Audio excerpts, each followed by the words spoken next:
안녕하십니까, 백태입니다. 지금 시간은 2월 10일 오전 5시 5분입니다. 이제 장마감까지 대략 1시간 남았고요. 현재 주가 지수는 6,976.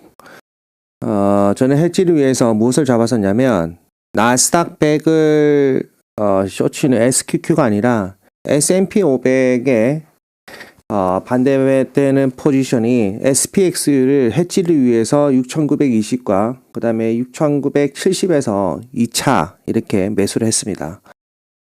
차트적으로 보시면 이 S&P 500은 이거를 돌파 못하면 종가로 이거를 돌파 못하면 또는 장중에 여기까지는 갈 수가 있습니다. 장중에 697050까지는 갈 수 있으나 종가로 이거를 돌파 못하면 이건 기술적 반등이라는 걸 우리는 참고를 해야 됩니다. 참고를 해야 되고, 이게 만약 기술적 반등이면 언제든지 다시 역으로 떨어질 수 있고요. 나스닥 100 같은 경우는 우선 뭐 종가는 어떻게 될지 모르겠지만 지금 우선 봤을 때 여기 우측 브레이크아웃을 했죠. 네, 우측 브레이크아웃 했고 102선 25,251을 뛰어넘고 있습니다. 종가가 중요하겠죠. 종가가 중요하고, 이걸 종가로 찍으면 우선은 단기적으로 이 급락, 살이 떨어진 이 급락장은 단기적으로는 안 나타난다. 우리는 그렇게 유추 해석이 가능합니다. 그러면 만약에 이게 이렇게 반등을 하면 이렇게 반등 가격이 떨어지는지 그걸 봐야 됩니다. 맞죠? 왜냐? 이 패턴, 여기 보이는 이 패턴이 또다시 이렇게 나타날 수도 있기 때문이죠. 맞죠? 그래서 방심을 하면 안 된다.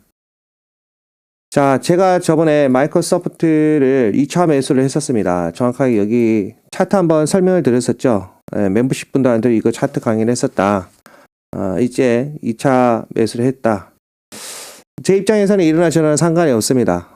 마이크로소프트는 즉 이 소프트웨어 자체는 바닥을 쳤다라고 생각하고 있기 때문에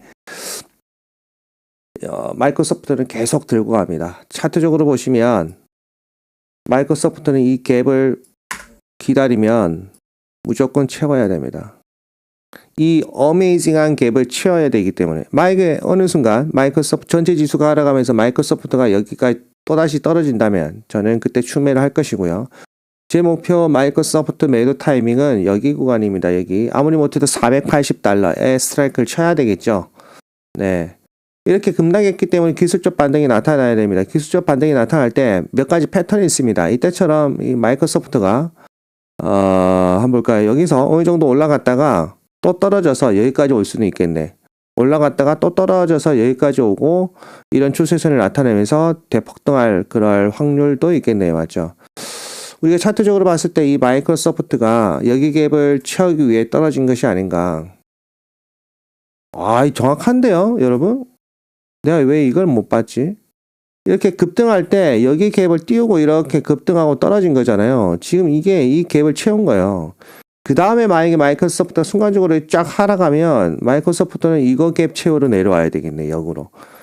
이 패턴으로 올라갔다가 떨어지면 여기 갭을 채우러 와야 되고, 그때는 마이크로소프트 3차 추미의 포인트라고 생각하고 쭉 날아간다. 매수 기회다. 이 갭을 안 채우고 바로 날아가면 마이크로소프트는 480을 향해서 날아간다. 그래서 아주 위험한 구간이기 때문에 나스닥 100은 쉽게 상승이 가능합니다. 그래서 올라갈 공간도 아직까지 올라갈 공간이 많죠. 그래서 이 SQQ를 잡으면서 해지를 거는 것이 아니라 제가 봤을 때 올라갈 공간이 많이 없는 S&P 지수 자체를 숏을 치면서 해지를 건다. 이렇게 해서 두 번에 걸쳐서 해지를 걸어놨고요.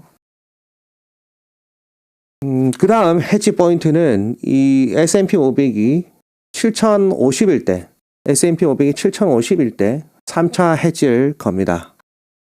그런 전략을 쓸 것이고요. 나머지는 말할 필요가 없을 것 같습니다. 나머지는 제가 멤버십 분들한테 알려드린 그 뷰로 나오고 있습니다.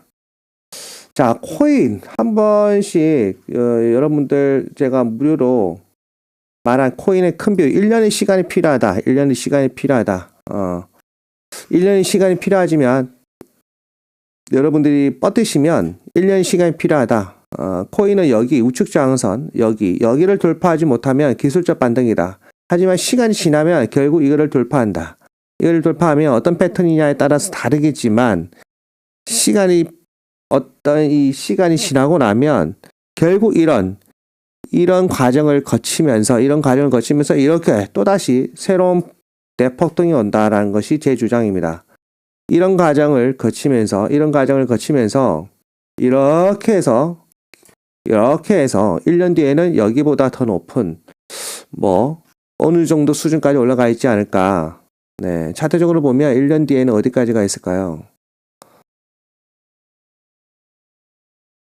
200K까지 1년이나 2년 아니면 2028년까지 여러분들이 뻗으시면 200K까지는 가 있지 않을까 그렇게 생각합니다. 하지만 단기적으로는 여기 우측 저항선을 돌파하지 못하면 이건 기술적 반등이다. 그리고 엄청난 매수 기회가 온다는 것도 알 수가 있습니다. 맞죠? 그렇게 복합적으로 우리가 사고를 하면 됩니다.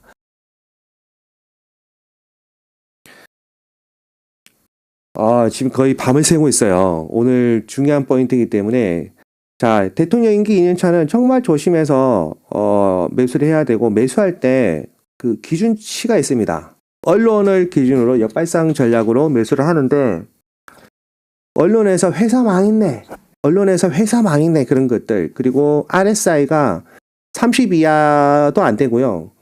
20 이하인 거를 사야 됩니다. RSI가 20 이하인 거 그러면서 회사 망했네 뉴스 떠드는 거 그런 것들을 사야 된다. 그러면서 동시에 VIX가 급등해 있는 상황일 때 이해되세요? VIX가 어느 정도 떠 있는 최소 지금은 이거 사면 안 되는 포인트예요. 내 말을 명심해야 돼. VIX가 낮기 때문에 VIX가 올해는 기다리면 알아서 20 이상 알아서 올라옵니다. 알아서 VIX가 20 이상 올라오면 20 이상 어떤 포인트에서 딱 어떤 주가 지수나 어떤 섹터를 봤을 때 RSI 20 이하로 떨어진 것들 그런 것들을 집중적으로 공략을 해야 된다. 그리고 헬스케어 같은 경우는 내가 봤을 때는 트럼프 지방선거 나는 패배한다고 봅니다. 트럼프가 지방선거 패배한다고 생각합니다. 지방선거는 머릿수라는 겁니다. 머릿수.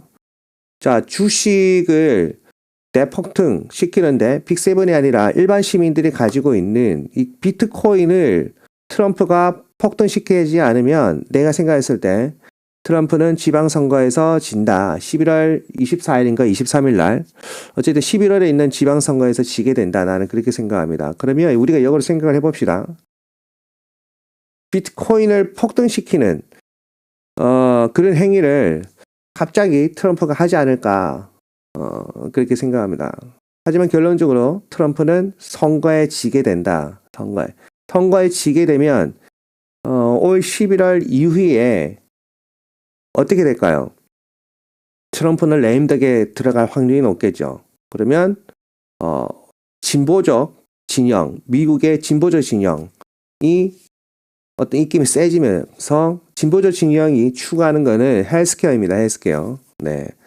하지만 11월 전까지는 이 헬스케어가 좀 압박을 좀 많이 받겠죠.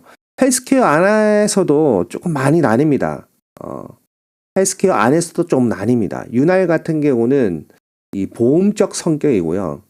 그게 아니라 순수 병원을 운영하는 그런 헬스케어 주식은 또 상승하고 있어요. 그렇게 해서 종합적으로 헬스케어 섹터 자체는 뷰가 좋아요. 뷰가. 그런 식으로 잡으면 되지 않을까. 이렇게 생각합니다. 제가 윤활을 장기적으로 가져가는 이유가 그리고 떨어지면 매수하는 이유가 정치적인 이런 걸 떠나서 큰 그림을 봤을 때 우리는 전 세계가 초고령화 사회입니다. 초고령화 사회이기 때문에 이런 보험 없이는 살 수가 없어요. 특히 미국은 보험 없이는 살 수가 없어요. 정책적으로 지금 찍어 누르는 것이고 그리고 이 윤활 같은 경우는 1년, 2년, 3년, 4년 이렇게 길게 보면 저는 정말 저평가되어 있다 생각합니다. 단기적으로 정책적으로 찍어 누르는 거기 때문에 큰 폭등은 힘들죠. 그렇게 생각하고 있어요. 중요한 위치다 여러분.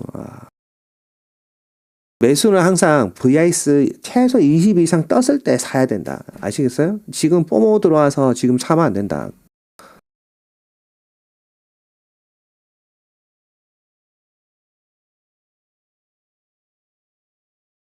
야, 종가가 궁금합니다.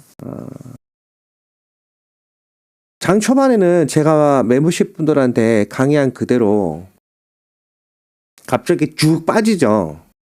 알고리즘이에요. 알고리즘이고, 여러분한테 후행적으로 말씀드리지만, 이 골드만삭스 자료에서 무슨 자료가 나왔냐면,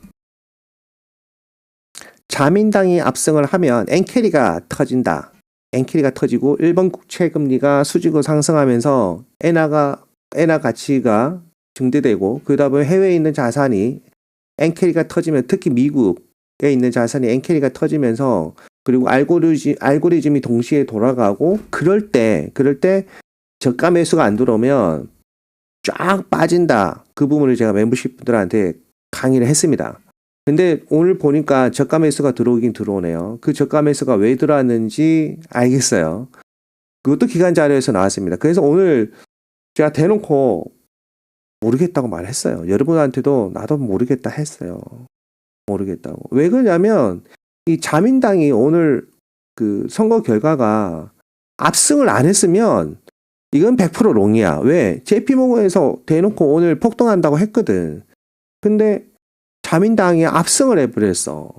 그러면 시장은 내가 말한 대로 자민당이 압승을 했으니 엔캐리가 터지면서 장시 초반에 순간적으로 급락을 했고, 그와 동시에 CTA도 돌아가면서 CTA 셀 물량도 거대하게 나왔습니다. 그 두 가지 효과가 동시에 그것도 나왔어요. 맞죠? 그럼 그 정보값이 적용이 됐고 장 시작하고, 그리고 나서 저가 매수가 안 들어오면 급락인데, 여기서 이제 JP모건이 말한, JP모건은 알고 있었나 봐요. JP모건이 뭐라고 했냐면 주말 자료에서 월요일 날 주가가 급등한다고 했어요. JP모건은 알고 있었나 봐. 오픈 AI 그 매출이 좋을 것을 알고 있었나 봐요. 그 내용은 없었거든. 그냥 월요일 날 그 JP모건이 쇼스케지가 터지면서 공매도 많이 친 것들이 오른다고 했었어요. 그러면서 하트넷 자료도 나왔어요. XLK가 어쩌고 저쩌고 하면서 하트넷 자료도 나왔어요. 멤버십 분들은 알아. 멤버십 분들은. 그래서 이 사고 싶은 것들을 두단에서 사라. 그리고 하트넷이 3개, 비트코인, XLK는 뭐죠? 빅테크입니다. XLK, 그 다음에 골드, 이 바닥이 어디였는지, 그리고 앞으로 이 바닥이 어딜 건지 말을 해줬어요. 멤버십 분들 알아요. 그러니까 그거 3개는 XLK, 빅테크, 그 다음에 골드, 그 다음에 코인, 이거 3개는 하트넷이 대놓고 알려줬어. 그러니까 이거는 손절하지 말고 보수적으로 접근하면서 저가 매수를 하라고 말씀을 드렸어요. 그래서 제가 SQQ를 숏을 안 잡은 거야. SPXU를 잡은 거지. S&P 500을 했지 않은 SPXU를 잡은 거지. 또 살살살살 흐르려고 한다. 야, 무섭다, 무서워 이거. 한번 볼까요?